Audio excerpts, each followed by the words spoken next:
Hello, Reddit. My name is Aaliyah, 33F, or Leah for short. After an incident at work, I've been ordered to go through a mandatory minimum of 8 sessions of therapy. As part of my recovery, I've been advised to talk openly about a traumatic experience. However, as they didn't specify who to talk about it with, I figured I could use a public forum. I may be skirting the intentions a bit, but this was doomed to fail from the start. So let's talk about it. The summer when I didn't have a face. Just looking at that sentence seems ridiculous. It was one of those events that were so far disconnected from every other part of my life that, looking back at it, it doesn't seem real, like something that happened to someone else, and I've just been retelling the story to myself over and over. But it was as real as it gets, and to this day, I'm not sure what to make of it. Now, I want to be clear. They call this a delusion. I've gone through countless personality tests and trauma care, and they've given this many names, delusion being the most common. But I refuse to let myself be gaslit. This was real, and no one could tell me otherwise. I can admit my wrongdoings in every aspect of my life, but this. Back in the summer of 2001, I was 11 years old. I've been playing with my friend Imani over at her place all day, and we kind of forgot the time. I was supposed to come straight home after having dinner at her place, but we got stuck watching The Emperor's New Groove. So when the movie was over, I realized I was in big trouble. Mom was always a bit overprotective. As her only daughter and proclaimed miracle baby, I had a lot of expectations riding on me. It was already dark outside, but the fastest way to get home was the path next to Frog Lake. I wasn't allowed to go there because the street lights were broken, but they'd be mad either way, so whatever. If I had to go through the park at night, for whatever reason, I was to go straight through, no matter what. That was my plan, at least. I was about halfway through the park, panting like a racehorse. One of my braids had come loose and kept poking my nose, making me stop to sneeze every 200 feet or so.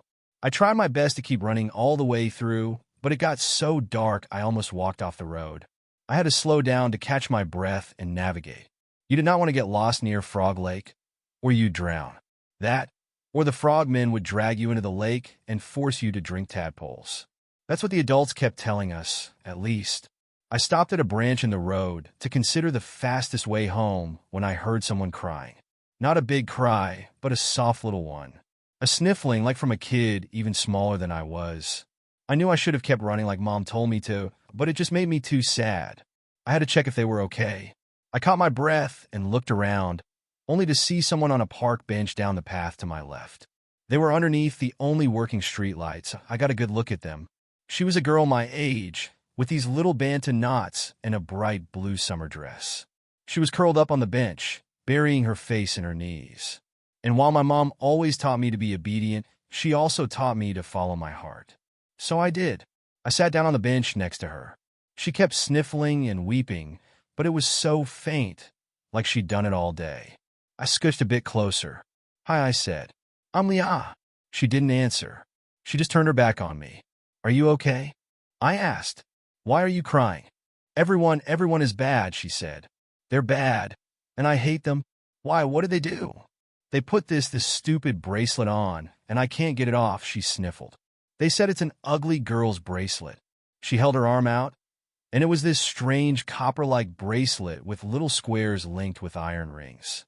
There were these white silhouettes of people etched into every other square, with splotches of an iron red color in between. I'd never seen anything like it, and the sides looked really sharp, like sharp enough to cut yourself with. It didn't look safe. "Let me see," I said, taking her hand and scooching even closer. There was no immediate way to take it off, but the rings were a bit damaged. I inched it closer to my mouth, gnawed on it a bit, and managed to make a dent. With that, I pulled it apart. I did get a small cut on my lip, though.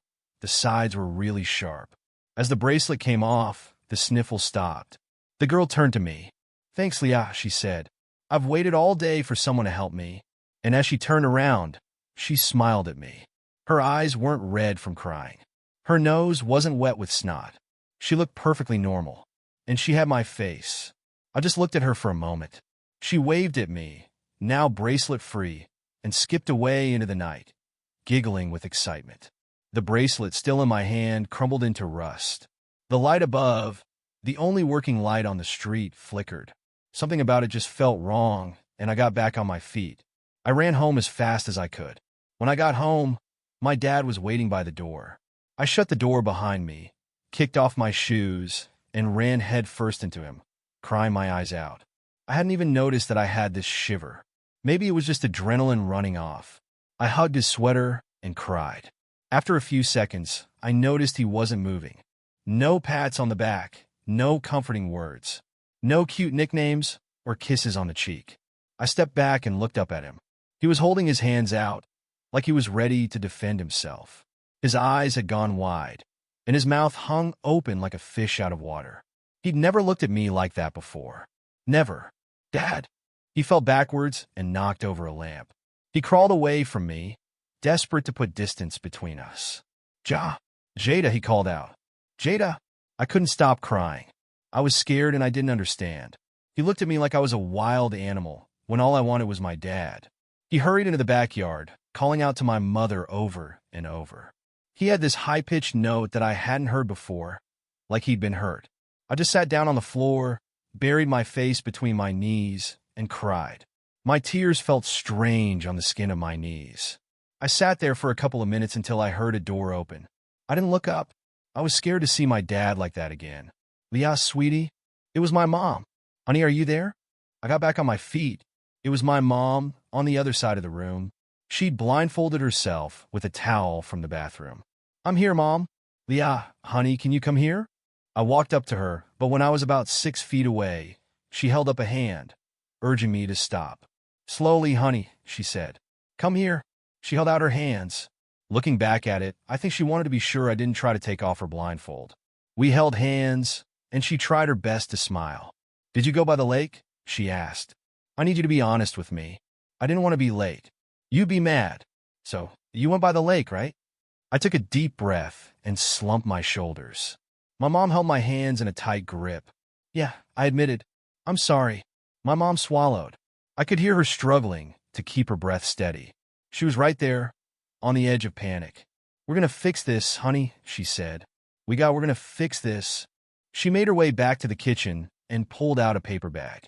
She told me we were playing a game, and that I would get a prize if I kept the bag on. I was allowed to make holes for the eyes if I kept sunglasses on underneath. But I couldn't take it off. If I did, I had to warn them first. All the while I could see my dad in the backyard, retching his guts up. You gotta keep the bag on, honey, Mom said. You gotta promise? I promised. That night, my dad could barely look at me. All he could give me was quick glances, and I could tell it was painful to him. He wanted to hug me, to care for me, but he was too scared. I'd never seen my dad scared of anything, and having him scared of me was heartbreaking. I could see the conflict in him. At least now, he was back to calling me his little Leah. It was a start. My mom made me a sandwich and chocolate milk, but I had to eat it in my room. As soon as I was done, I had to put the bag back on. That first night, I sat by the edge of my bed and ate my sandwich in silence. The crust was cut off like always. My mom was waiting just outside the door, but she couldn't come in as long as my paper bag was off. I didn't understand. How could I? Mom, I said. What's happening? Something bad happened, honey, she said. But we're gonna fix it. You're gonna be okay. I feel okay, Mom. I know you do, honey. You're doing great. You just have to be patient. Can Imani come over tomorrow? I'm sorry now. She can't come over until you're better. But we were gonna listen to CDs. I'm sorry, honey. When I finished and put my bag back on, my mom came to my room and left a glass of water, toothpaste, and a toothbrush. I couldn't brush my teeth in the bathroom. For some reason. Bag off, brushing, bag on again. Mom said good night through the door. I could hear her sobbing as she went back downstairs. I couldn't sleep that night. I twisted and turned for hours on end, but my pulse just wouldn't go down. Finally, I decided to use the bathroom, stretch my legs for a bit. Only then did I realize they'd blocked my door. Standing there, turning the knob over and over, I realized I was stuck. I could hear my parents arguing downstairs through the door, snippets of a longer, angrier conversation. I'm going to call them, Dad said. First thing in the morning, we're calling them. You think they'll help us? You think they'll just do that, out of the goodness of their hearts? What are we going to do then? Have you forgotten what it cost us last time? What are we going to do then? Have you forgotten what we paid? I haven't forgotten a goddamn thing. But what are we going to do then? We're dealing with this. You and me. We're dealing with this. There was a quiet that hung in the air. Something that Mom had said sounded bad. Like dealing with this was a bad thing. We're going to need a gun.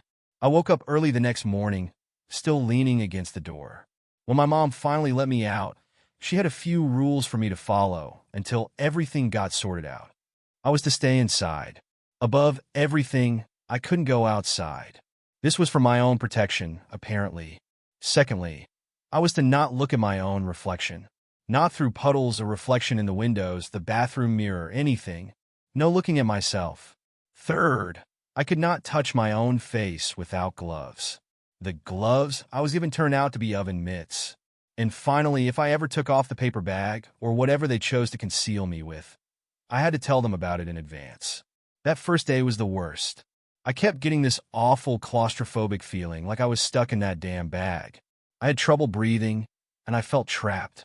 Once, I took it off without warning my mom, but she managed to shield her eyes before it was too late. When I put the bag back on, I could tell she was furious. For a moment, I thought she was going to hit me.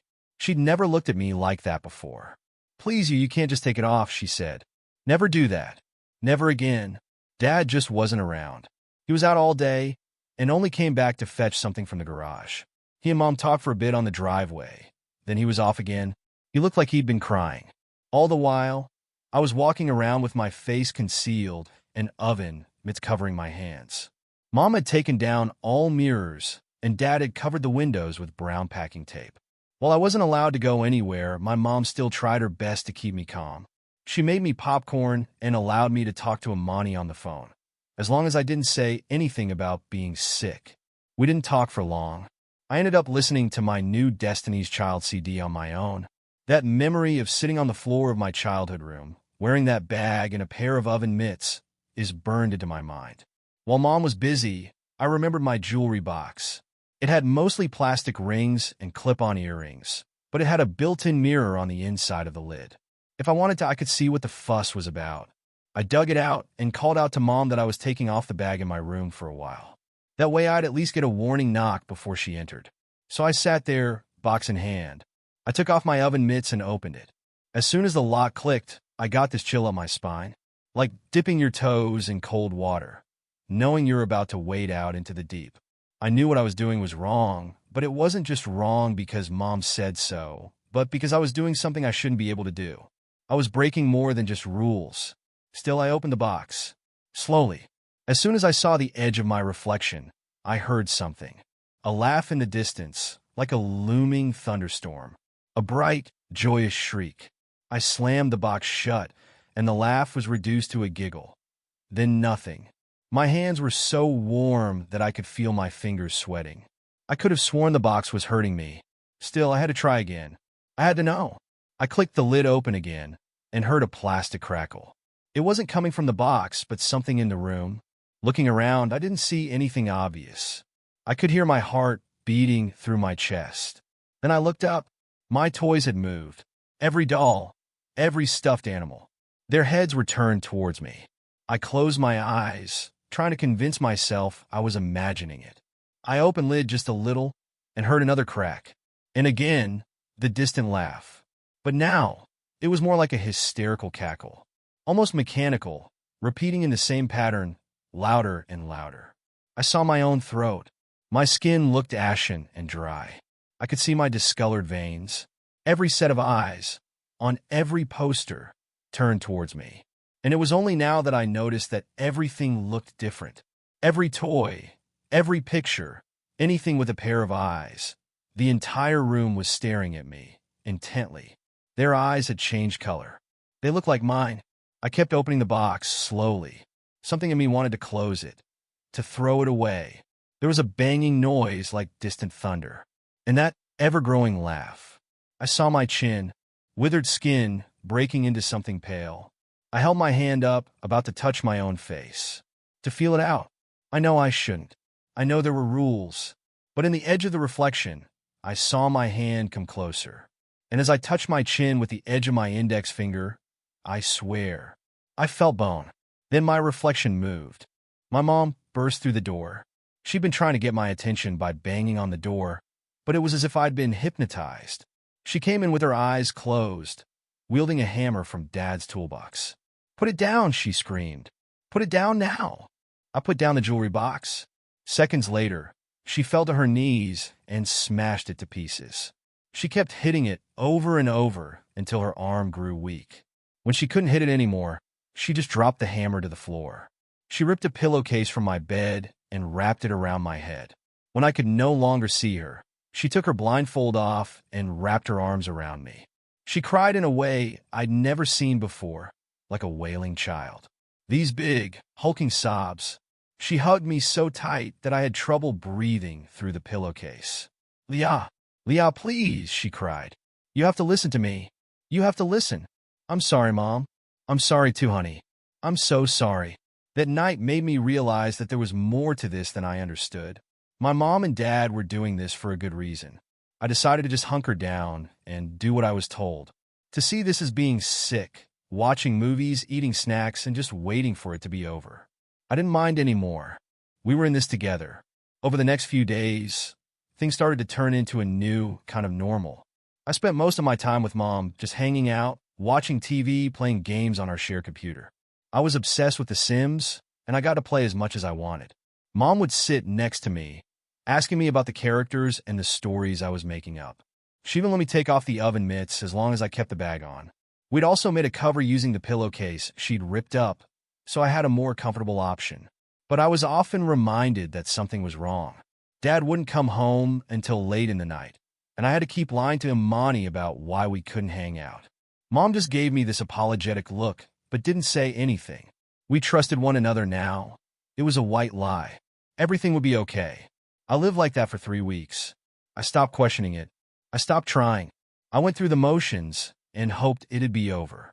Sometimes I'd sit by a gap in my taped-up window, just watching the people outside pass me by, much like the Sims in my game. At times, I imagined them turning towards me, looking at me with my own eyes. Sometimes they really did.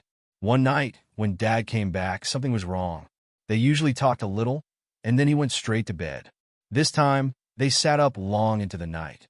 My mom had stopped locking me in my room, so I sneaked out to listen. They were being more quiet than usual, and I couldn't help myself. "We gotta bring her," Dad said. "She has to be there." "We can't," Mom cried. "We can't. She'll never be the same. You said we should handle it. This is how we handle it. But she doesn't have to be there. We can just dash. She has to be there, and she has to do it." The next day, Dad didn't go anywhere. He sat with me while Mom prepared breakfast. He gave Mom a long look, sighed, and turned to me. I met his eyes from behind my sunglasses. "Leah, honey, we're going on a trip tonight." "Outside." Yeah, he smiled. "We're going out on a trip, but I need you to be very careful and to listen really closely. Can you do that?" "Sure, yeah," I nodded. "Where are we going?" "We're gonna make you okay, honey." "You are?" Dad nodded. He kept his smile firm, but it wasn't genuine. I could tell. That night, Mom and Dad came into my room. I wrapped my head in a new pillowcase that didn't have any holes for my eyes. I couldn't see, and they also gave me a pair of earmuffs. I couldn't hear, couldn't see, and had trouble breathing through the fabric. Mom gave me a big hug. "You can do this," she said. "Stay strong, be patient, and do what you need to do."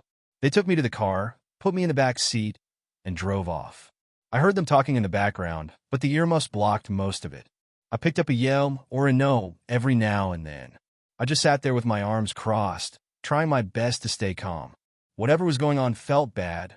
Again, like we were doing something we shouldn't. I could feel the road shift. It went from smooth asphalt to gravel, and then a bumpy dirt road. I had to steady myself against the door to keep my earmuffs on. I could hear a low sorry, honey, from my mom. I reminded myself to do what she said. Be patient. Be strong. After what felt like an eternity, the car stopped. Still seeing nothing, the car door opened, and a hand lead me outside. I'd recognize Mom's hand anywhere. It was all I needed to feel safe. She lead me through a forest path, down a short hill, and into a clearing. Mom and Dad asked each other really quiet questions. Mostly just 1 or 2 words. The only one I caught was "here?" Finally, I heard my dad shout something. Mom pushed the earmuffs closer together, blocking everything but my own heartbeat. I could feel water seeping into my sneakers. There was an argument, something loud and angry. Dad rushed past me. I felt the texture of his jacket brush against my arm. Another scream, a back and forth. Mom took off the earmuffs. She put something warm in my hands, something heavy, something metallic. You have to take it off, Dad said. She has to see her. It has to transfer. Mom didn't respond. She just kept sobbing as she unwrapped the pillowcase. Everything was blurry while my eyes adjusted. Shades of black and withered green. Blue petals from a flower crushed under my sneaker. We were deep in the woods.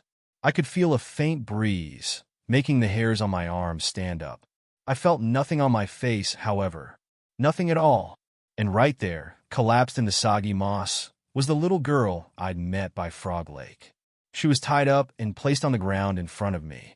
I was holding a handgun. I didn't know it at the time, but the safety was off. Honey, listen, said Mom. You have to do this. It has to be you.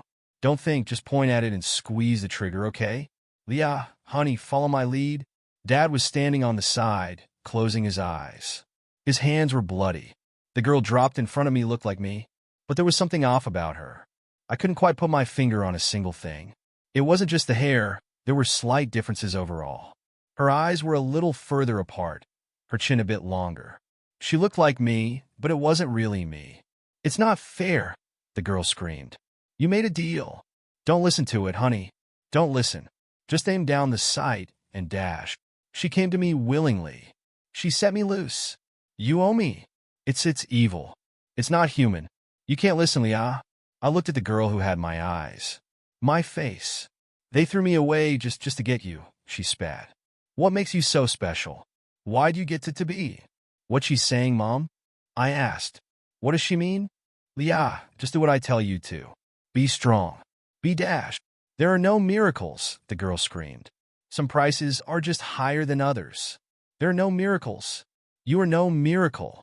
I could see her losing herself. The bone structure of her skull pushing against my ill-fitting face. Eyes losing their color. Hair withering, as her scalp was laid barren.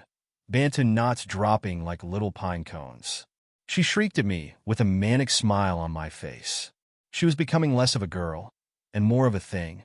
One or none, they said. One or none. One or none. She twitched closer before my dad put his boot on her back, pushing her into the wet moss. Guess which one of us got the one, and which one got dumped in a lake with nothing but a bracelet. I looked up at my mom. She met my gaze. She couldn't help but to look at me, and she saw something she shouldn't have. I don't know what she looked at in that moment, but her eyes dilated and a scream got stuck in her throat. Her eyes crossed as she fell backwards, struggling to breathe. My dad came up behind me, pointed my head forward, and aimed my arms for me. All I had to do was pull the trigger, and I'd save everyone. Mom, Dad, I get my face back. Remember this, the girl thing purred. Remember this every time you look yourself in that mirror. Little miracle. I squeezed the trigger, and the gun went off. For a moment, the world stood still.